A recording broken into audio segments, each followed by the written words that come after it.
All right, so I think I'm going to get started. You'll notice that I'm actually, because I'm using two screens, you'll probably notice that I'll be looking that way and this way at the same time, but hoping that you can bear with me.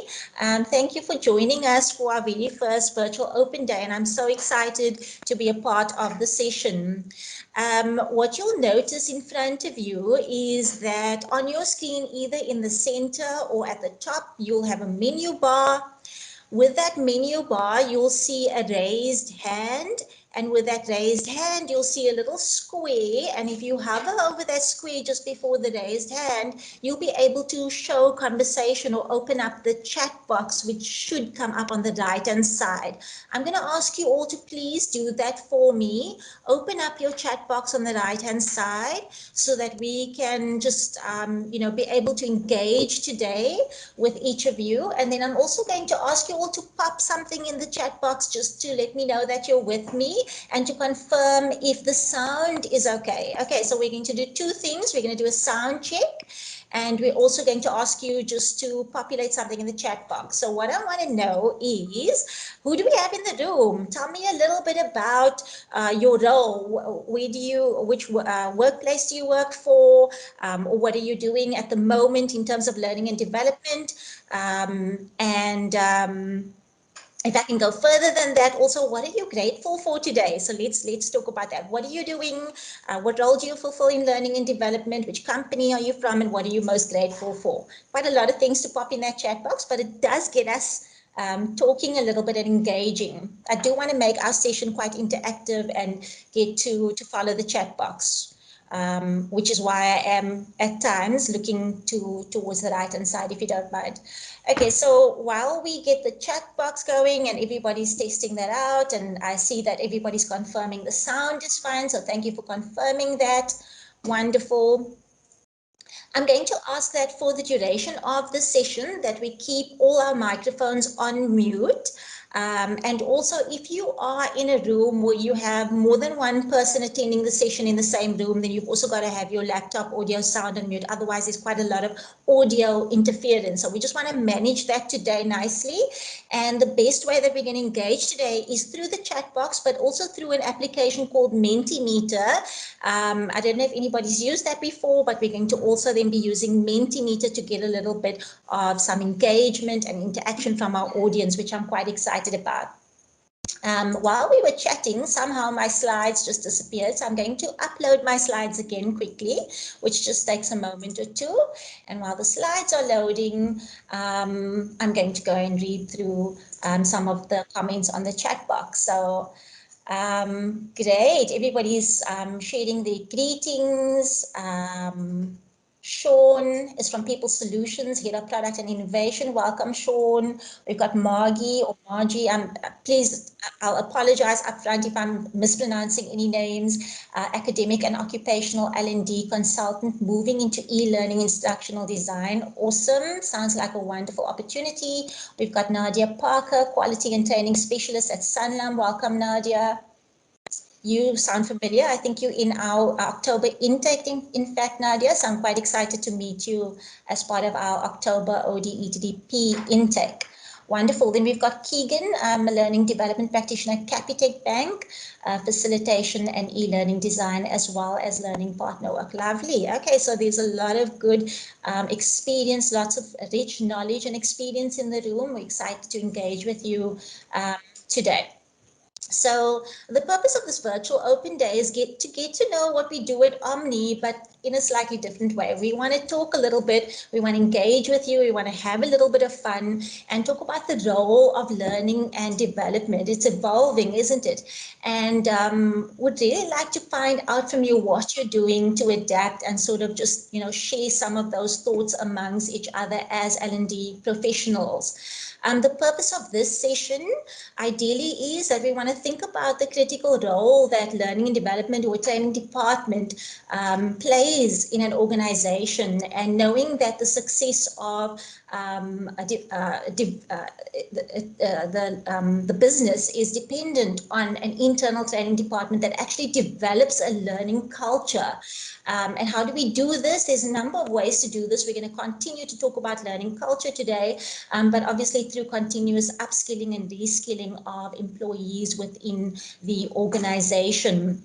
And in the session, we'll be discussing the impact of the change we've been experiencing and future change as well, on how we design, deliver, and evaluate learning. I'm going to speak quite broadly, not too specific, but also just to get some of the thought process going and some of the juices flowing, and really would love to hear your thoughts on that. You'll notice in the chat box that Lizelle Scalds has just put a comment in there. She's my curator and she's my support today, and she's going to be also engaging with you in the chat box in case I miss something. She'll pick up on that and engage with you. And another colleague of mine, Danielle Lincoln, Daniels actually, is also joining us, and she is going to engage with you as well through the chat box in terms of any of your questions around our upcoming learning and development programs. So thank you very much to Lizelle and Danny for supporting me in this session. Let's start off with something a little bit fun. Which of the following phrases have you used the most lately? What can you relate to? It might just be easier for you to pop the number in the chat box instead of the entire phrase, so feel free to just pop the number in there. And I just want to see, what are we voting as the most common phrase that has been used in the last few months, and especially which one have you used the most? So just choose one if you can. Nadia says number 7. Can you hear me? Okay, number 2, let me know when you can see my screen. I'm probably going to say that quite often today. Keegan, number 2 also, yeah, okay. Lisa, can you hear me? Yeah. Margie, number 7. Taryn, number 9 and 11. Your connection is bad. Repeat. I need to jump on another call. Okay. 1 and 7, you're on mute. And can you hear me? Okay. 6 is you're breaking up. 3, nothing from my side. Absolutely. You know those meetings where everybody's supposed to be engaged in the meeting, and then the common response would be nothing from my side. I'm good. That's the go-to line these days. My one, incidentally, the one that I use too often is number 8, now more than ever. And I cannot promise that I won't use that today. I'll try not to. I've become very mindful of these phrases, but I'm going to try not to do it. You can call me out on it if I use that phrase. Louise says number 5, adapting to the new normal. Yeah, absolutely. We're tired of that phrase now. And Mario says nothing from my side. Yeah. Okay, so Lizalle's actually going to tally that up at some point, and just tell me what is the most commonly used. Is it 7? Lizalle's saying the one that everybody is sort of relating to the most is number 7. Can you hear me? So that's quite interesting. And of course, we started off with that this morning in a sound check. So yeah, let's move on. It was good just to get some interaction from you. Thank you for engaging with us. How do you actually, let me go one back. The online learning environment is quite busy, quite hectic. And as we said earlier on, some of these phrases can sometimes be barriers to us being able to design, deliver learning programs in an effective manner and keeping your students engaged. I kind of just want to hear from you before I move on to that next slide. What are some of the things that you're doing to keep your students engaged or your learners engaged in your sessions? How are you keeping them active besides the chat box that we've just been using now? Are you using any collaborative tools? Are you using any sort of strategies to keep people engaged, to keep them busy, and to keep them contributing to the conversation in a learning intervention? So let's get some of your thoughts on that. Okay, I see some messages are coming in and people ask, okay, Margie's use of polls. Polls are really good. They're a really nice way to engage with people. In fact, I'm going to use some polls today as well. We're going to use Mentimeter for that. Lizelle loves polls. Yeah. Anything else? What else? Annotations, slide do, voting. Okay, love it, love it. Sharing feedback documents in the channels. I like that. Feedback is the breakfast of champions. It's really actually good to use collaborative learning tools, things that allow people to actually work together, like Google Docs. Rashni is mentioning Google Forms as well. Yeah. Anything else? Come on, let's see. What else are we doing to engage people in the learning environment? Rashni's mentioned Padlet. I don't know if anybody's been using Padlet. Good, okay. So Mentimeter, okay, Sharon, Wiki, yeah, wikis are a great way to get people to collaborate together on shared documents. Lovely. Okay, wonderful. So moving along, I've also thought about that. How am I going to keep everybody engaged in this session? How are we going to keep ourselves vying for that prize at the end of the day? And what we've decided to do as an organization is to do a little bit of a giveaway for you. And that's going to be the hook for today. Hopefully it's going to keep you all engaged with me. And this is a wonderful Madiba legacy book, a coffee table book, if you will, which, you know, speaks of the legacy of our iconic former President Nelson Mandela. He lives on in our hearts, continues to inspire us. And as a South African-based organization, we strive to follow the principles of making a significant difference in the communities that we serve. So hopefully this coffee table book will remind you of his legacy and inspire you to craft one of your own. If you're wanting to win this legacy book, and we've got one up for grabs, all you need to do is just take note, contribute in the chat box. Lizelle, as my curator, is going to keep track of all of that. But what we're also going to do is at the end of the session, or towards the end of the session, I'm going to do a quick Mentimeter quiz with all of you, or those who want to participate in the quiz, hopefully everyone. And quick 3 questions based on some of the content that we spoke about today. And the person who answers the fastest will get the most points on the leaderboard. We'll be using Mentimeter, so you'll be using your phone. And then we're going to see who is going to win that prize. Okay, so that's towards the end, and that means that we're going to take some note in the session today. So I'm excited to see who's going to win that prize. Okay, so considering that we're going to use Mentimeter, I kind of want to start our session just to, with a little bit of a Mentimeter poll, get us into using Mentimeter for those who haven't, although the prize giveaway will happen a little bit later on once we've all had a little bit of exposure to Mentimeter. And we're going to take the discussion back to learning and development. So everybody take out your phones, let's get started. And what you're going to do is you're going to go to menti.com. And by using menti.com, you're going to then be asked to enter a code, and the code is on the screen in front of you. When you enter that code, you will have an opportunity to contribute to the first slide question, which is, what is learning? So we're all L&D professionals, but how do you define learning, and what does it mean to you personally? What do you think it means to your learners? Put in some short answer responses and up to 3 responses per person, and then you can click enter. Okay, or submit.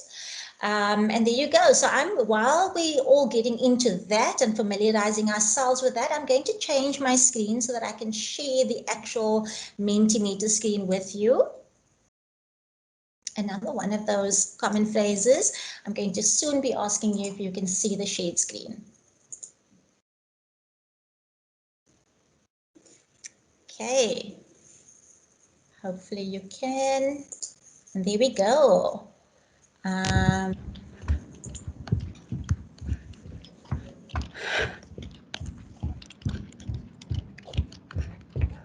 What is learning? Okay, so we've got some good ideas coming up.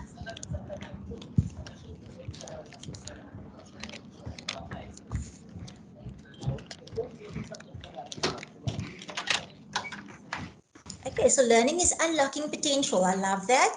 Gaining skills, practical application, acquiring new knowledge. Learning is a growth mindset. I love that. Some wonderful buzzwords of the 21st century.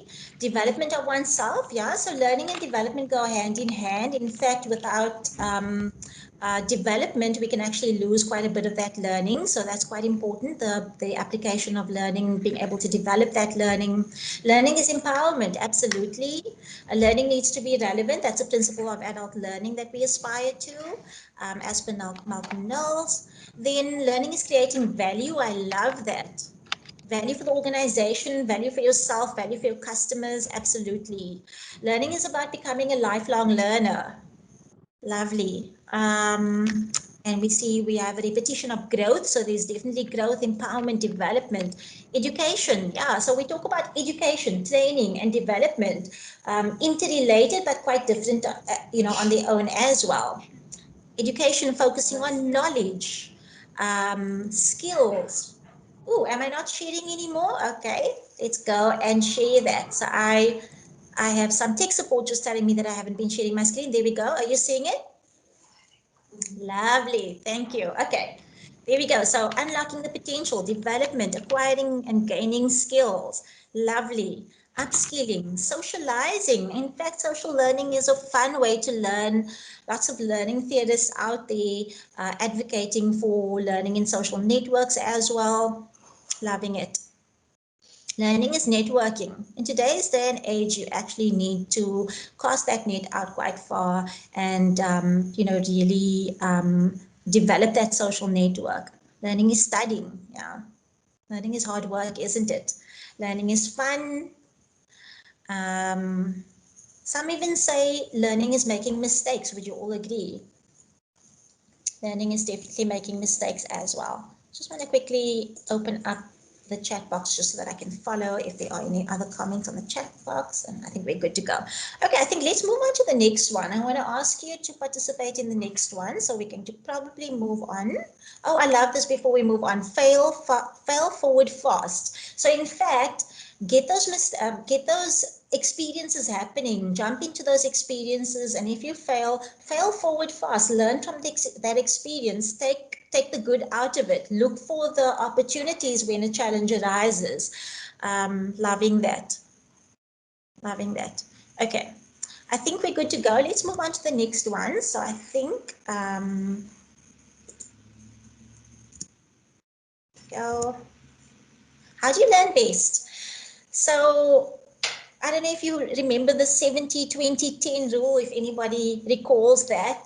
10% of learning often takes place in the formal environment, 20% collaborating with others, and 70% on the job, informal, experiential. But I kind of want to hear from you, is that changing? Are we finding that we have less and less of a need for a certain type of learning?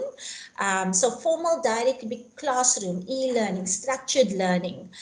More and more, we're actually going to social media. If you want to learn something, you just go onto YouTube, watch a video, and Bob's your uncle. You've got the knowledge, you've got that skill, and you're able to move forward with it. So looking at that, we're getting quite a bit of a feel that social learning, talking to peers, experts, mentors, collaborating online, using social media as a way of learning is actually starting to take precedence even over on the job experiential learning. Look at that. So that's actually a really interesting finding, is that what we can see is that learning is changing. The nature of learning is changing. How we learn best is changing, and it's going to continue to change. As L&D experts, we might have our own preferences, but we also have to understand the preferences of our learners as well. Keegan is saying social learning with application. So in fact, actually, if you could sort of pair them up, there's a need for everything. It's just about how you design that learning experience, how you design that format of learning or the delivery mode. It's no longer, having an emphasis so much on the classroom, but having, a good balance. And so that balance can change depending on what it is that we need to deliver, depending on the target audience, and what the learning outcomes are, what's best suited to the learning outcomes and the format of learning. So actually, in the first on the leaderboard here is the social learning, and then we've got the on the job. I totally agree with Keegan that a combination of that really does reinforce the learning. It's important to encourage learning. We must all create a culture of learning. Love that. Thank you, Lizelle. Okay, so thanks so much for that. I think I've got one more. And we're going to go and have a look at that last one. So, knowing that we're all professionals in education, training, and development in some manner of sorts, as learning and development professionals, often we need to analyze learning needs, we design learning interventions, we deliver those learning interventions, we coach and mentor learners, we assess and quality assure, moderate learning outcomes, and of course, at the end of the day, we evaluate and report on the effectiveness of learning. There are probably a number of other roles, and the role of L&D, as you know, is changing. It's going to continue to change. But I want to know what percentage of time you currently spend in some of these education, training, and development functions in your current role. And maybe then you can move, once you've voted on this, you can move over to the chat box and tell me, do you think you spent enough time in certain areas? So let's vote on that. Let's see, in terms of our audience, how many of us are spending time analyzing needs, designing, developing, and where is the emphasis right now in terms of our group and what we're finding? We're doing a little bit of a mini research experiment right now.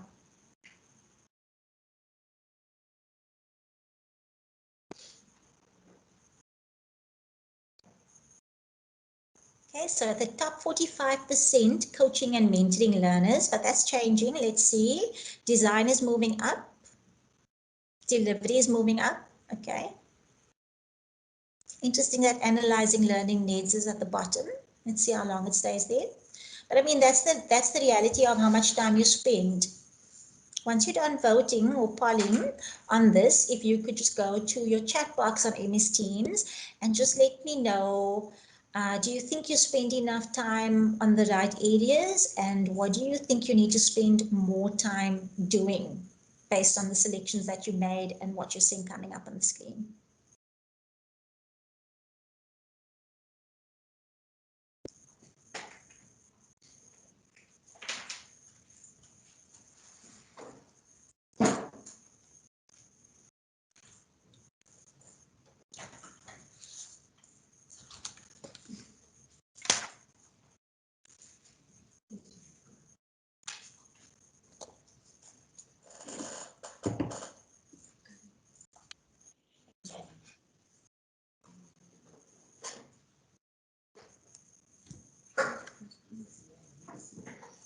Keegan is saying evaluating learning. I presume, Keegan, what you're saying is that you're not spending enough time evaluating learning with the effectiveness of learning.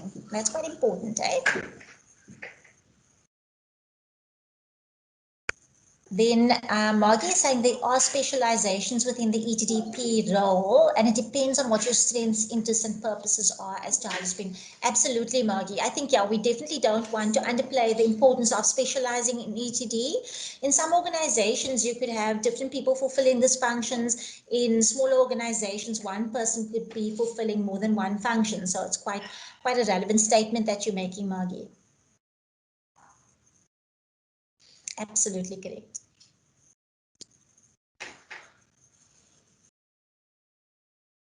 Okay, so 20% of us are spending some time coaching and mentoring learners, 19% delivering learning interventions, 19% designing learning interventions, assessment and quality assurance of learning, 15%. 14% analyzing learning needs, and 13% of our time evaluating and reporting on learning effectiveness. So quite interesting. If you think about your own role and the function within your role, or the key functions within your role, do you think you spend enough time doing certain things, and where do you think you could be spending more time? And if you can, tell us a little bit about why you say so. So Sean is saying more time is spent on development to ensure high user experience and learning experience for the learner. Development perspective is to ensure that learning is exciting and relevant and encouraging learning all the time. Absolutely. Our learners want, no longer, or gone are the days of speaking about learning management systems. We're speaking about learner experience. And so the learner experience takes precedence over everything. And you want to kind of develop that high quality of the learning experience, ensure that it's exciting, but also relevant. Absolutely. Lovely. So I think we've got some good information from this, and also we've had an opportunity to play around with Mentimeter, so that when you are ready for the quiz, you'll be up for the challenge, because that's going to be quite a nice game that we're going to play later on. So I'm going to escape this. I'm going to stop sharing the screen, and then I'm going to upload the slides again. We'll have a little bit of a discussion in the meantime.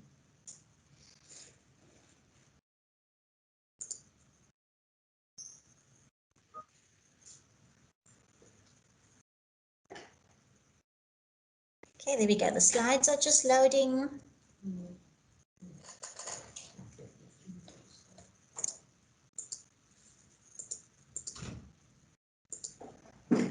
Right, so some of the research findings out there, and I'm sure that you have probably been, as a learning and development professional, have been exposed to so much, so many key trends and research out there in terms of learning and development. What should we know about learning and development?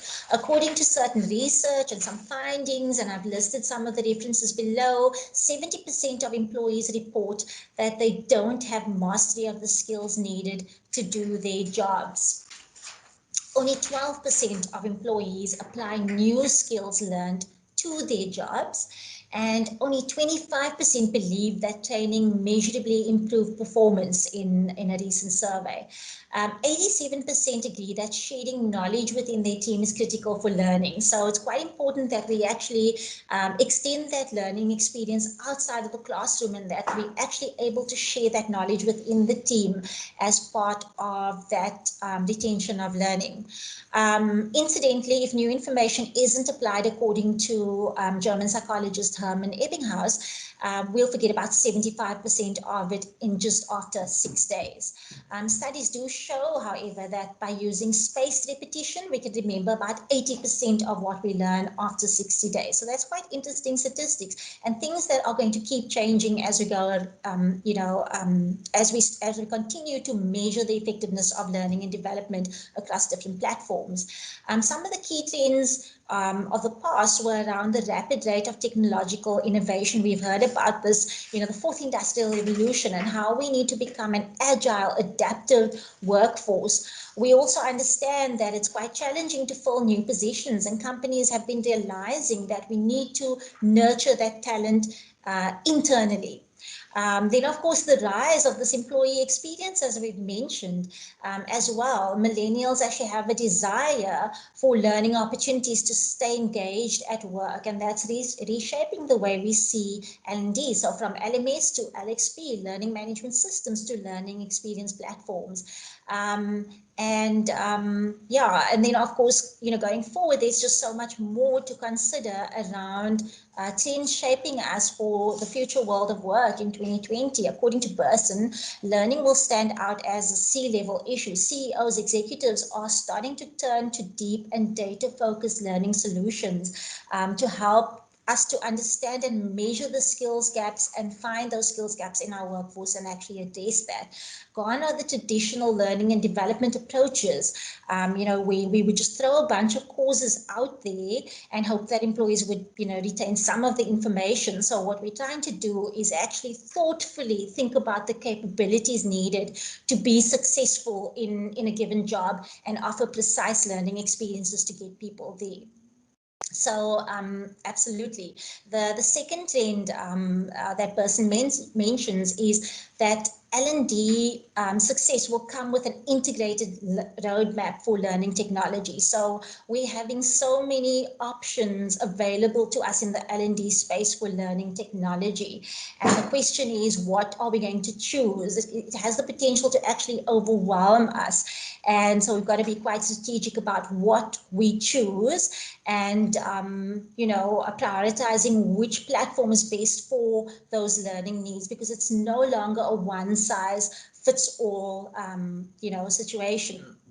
And then the third trend, the new technologies of learning and development are becoming mainstream, in fact. So we've been talking about learning tools and methodologies that used to be experimental. They're actually quickly becoming mainstream. It's the norm now. And, there's been a growing number of successful implementations of what we now know as learning experience platforms, which is actually incidentally growing at a rate of 50% per year.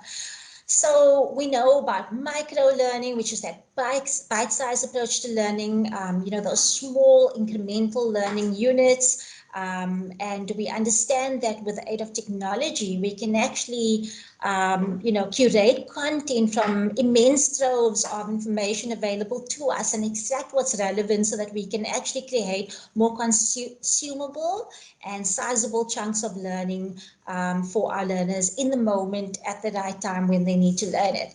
And then, of course, trend number 4, the learning experience will overcome quality of learning in importance. It's so much more important for us to focus on the learning experience. And we have this big challenge facing us as learning and development professionals. I don't know if you can relate, and please just tell me what your thoughts are in the chat box.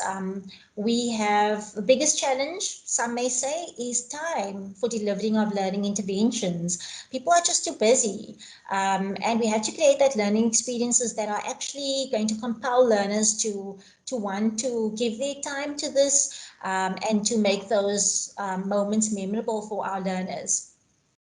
There's an approach also around immersive learning opportunities, that will allow learners to actually engage using, virtual reality to actually simulate real situations. Like, for example, simulating a robbery taking place in a store and actually taking people through that process.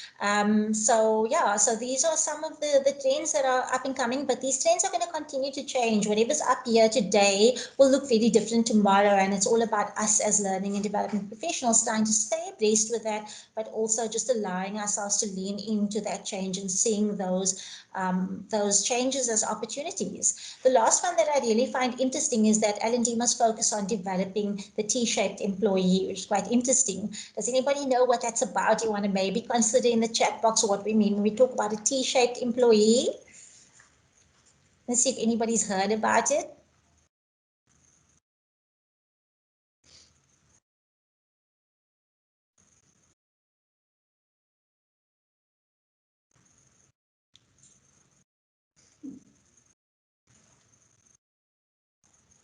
Let me follow that silence. Oh, there we go. There we go. Margie, deep specialization with broad generalization. Love it. Love it. You actually hit the nail on the head. You couldn't have said it any better than I did. Specializing in what we're doing with deep specialization and then that broad generalization, because now more than ever, did I use that word? Did I just use that phrase? Now more than ever, we need to be thinking about how we develop people, for the current role, but also for future roles. So it's not only about dealing with the current situation at hand. So those are some interesting trends, and trends are going to continue to change. Thank you for sharing that, Margie. Upskilling versus reskilling. Lots and lots of talk about upskilling and reskilling. And I thought I'd just throw that definition in there. Upskilling is the process of learning those new skills for your same role, your job function, for where you want to go, for your current career path. Whereas reskilling looks at people, at skilling people for doing a different job, for an adjacent skill that's maybe close to what they are doing, but something completely different and a new role. And it really just does provide that lateral learning experience for the learner. The World Economic Forum actually estimates that over half of our employees, which is about 54%, as you can see on the screen in the bottom, 54% of all employees will require significant reskilling by 2022. That's around the corner. That's tomorrow. So there's a lot to be thinking about. And the question that I have for you is, what is the role of learning and development? What role are you playing right now to ensure that adequate upskilling and reskilling is happening in your business? Pop some of your thoughts in the chat. Have you been looking at upskilling? According to some research done by LinkedIn Learning and Global Human Capital Trends Survey of 2020, 51% of learning and development professionals are planning to launch upskilling programs dedicated to really, filling those skills gaps in 2020. And 43% of learning and development professionals are actually planning to launch reskilling programs in the future. However, 74% of organizations say that reskilling the workforce may well be important for their success over the next 12 to 18 months, but only 10% are ready to address this trend. So what are you doing as L&D professionals to ensure that you are upskilling and reskilling in the business? In fact, have you identified any upskilling opportunities for yourself as an L&D professional? Let's start with that. And I'd like to hear in the comments or the chat box, what are some of the upskilling opportunities you've identified in your organization? What are some of those that you've identified for yourself as an L&D professional? And then the second question, what are some of the reskilling that you're undergoing in your organization? What are some of those priorities? And what have you identified for yourself?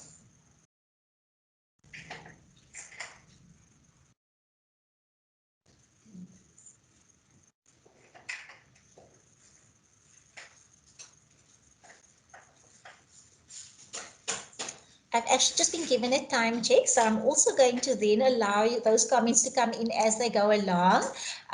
Keegan is saying, focusing on reskilling due to COVID-19, high-risk individuals unable to work on the front lines, technology-based learning, Margie, and that excludes the major impact COVID-19 has had on the projections. 2022 is actually now 2020, 2021. Okay, so Lisa's actually saying that needs to move forward, that it's actually yesterday. So absolutely, I do agree with that. International best practice trends, absolutely. We need to not forget what's going on out there and what we need to align to in terms of best practices as well. One of the important things also, and I'm not going to play this video, it's a 9-minute video which you're welcome to source on YouTube and watch. It's a really great video, TEDx by Sean Bengley, is around the revolution of self-directed learning. I'm not going to say now more than ever. I don't want to say it, but absolutely in the age that we're in, this digital age, and with online and blended e-learning opportunities given to learners, we really do need learners to be self-directed. In fact, we rely on learners to be self-directed. We are in a learner-centric role, as Sean Bengley says, and we are the catalyst for our own knowledge gathering and through that our own performance. So people are seeing that, our learners are seeing that, as L&D we're seeing that, and we're needing to foster that self-directed learning sort of habits within our learners. Learners as employees are responsible as owners and managers of their own learning process, as Lisa has mentioned in our blog. And I've actually just put the link to our blog around self-directed learning 2020 and beyond on the screen, which you're welcome to access on our website. There's so much to learn about self-directed learning and so many opportunities for us to foster that in our workforce. So just some food for thought. Keegan is also saying we are focusing on upskilling leaders to support their teams better. And Liz is saying the L&D budget space has been severely impacted. We need to become creative and collaborative in our approach. Fully agree with you. Okay, and moving on, I'm just going to go on to the next one. So when we talked about a culture of learning earlier on, a lot of things that are coming up when we talk about a culture of learning, incidentally, is this common term called agile learning. How many of us are actually familiar with the term? What do you know about agile learning? What does it mean to you? It's actually common terminology, based on those involved in software development and project management. And so certain aspects of our business might be adopting these agile approaches.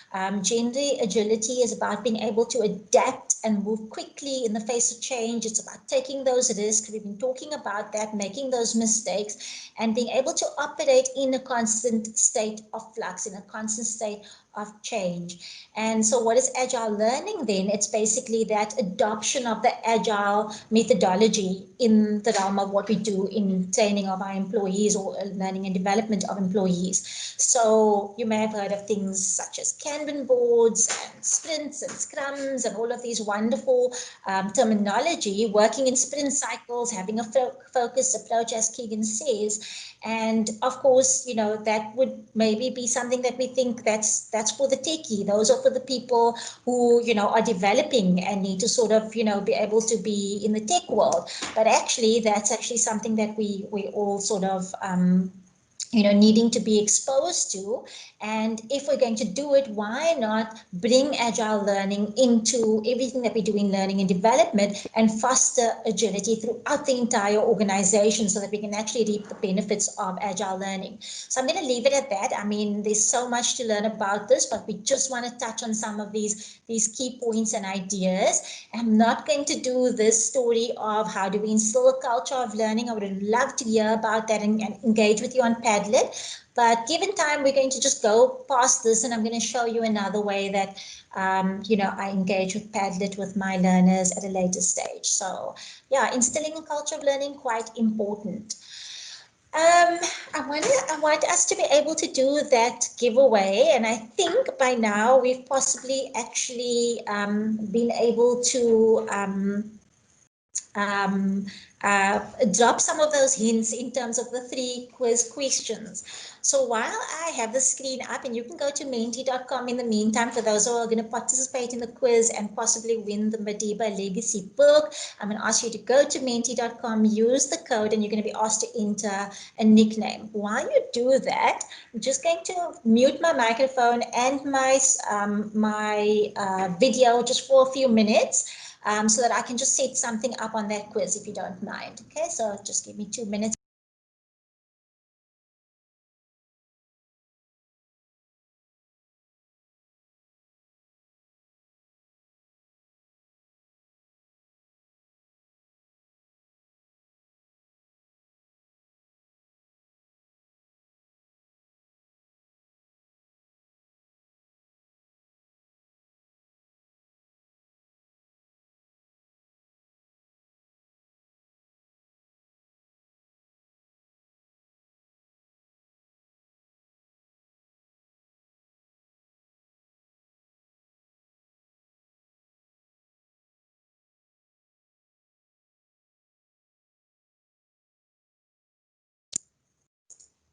Okay, so I am all set up and I'm about to share the Mentimeter screen with you. This is actually just the last screen that we were on.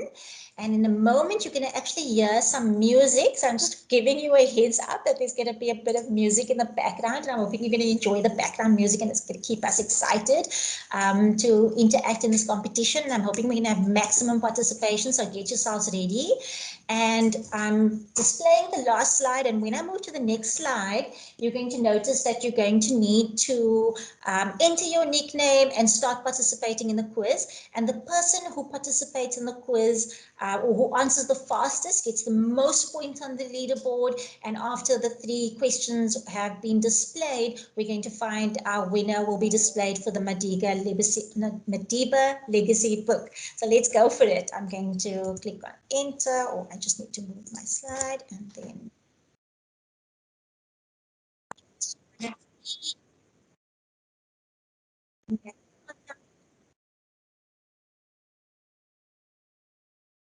to choose.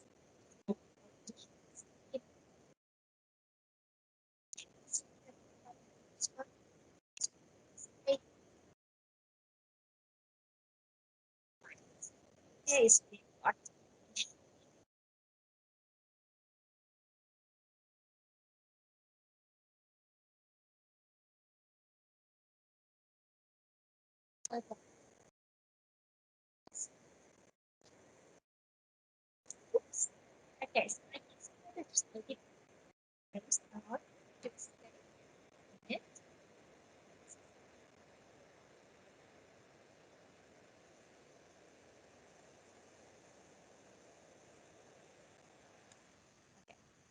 We're going to give it one more go. Apologies for that. And I was supposed to share include my computer audio. Okay, there we go. There we go. Almost there. Busy.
There we go.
Thank you, Hawa. I really enjoyed that. Well researched and presented, and you did well on the tech for a first time. It's Margie. Okay. I just wanted So yeah, to check. I was just changing some of my views quickly. I heard somebody talking to me and just think I might have missed that question. So it was Mark's, and I was just Anyway, saying thanks so much. Margie, I really enjoyed the session. It was good fun. Uh, awesome. and well done on your tech challenge. You nailed it. And well done to you. You've just won the Nelson Mandela Legacy Coffee Table Hey, book. I'm so We're just going to get your excited. details and make Yeah, sure we get that to you as soon as possible. awesome. Thank you so much. Thank you. Thanks everybody for joining us today. I was just going to allow for some Q&A before we close off. If anybody wants, for me to still go through our Omni Stack platform or have any questions, now's the time to raise your hand and chat to me as we start to wind off the session. Thank you so much for your active participation today. Maggie enjoyed the fastest finger element. Lovely. Despite my tech challenges, I was actually talking to you all at the time during the game and thought that you could hear me. Awesome. Thank you, Keegan. Thanks for the positive feedback, everyone.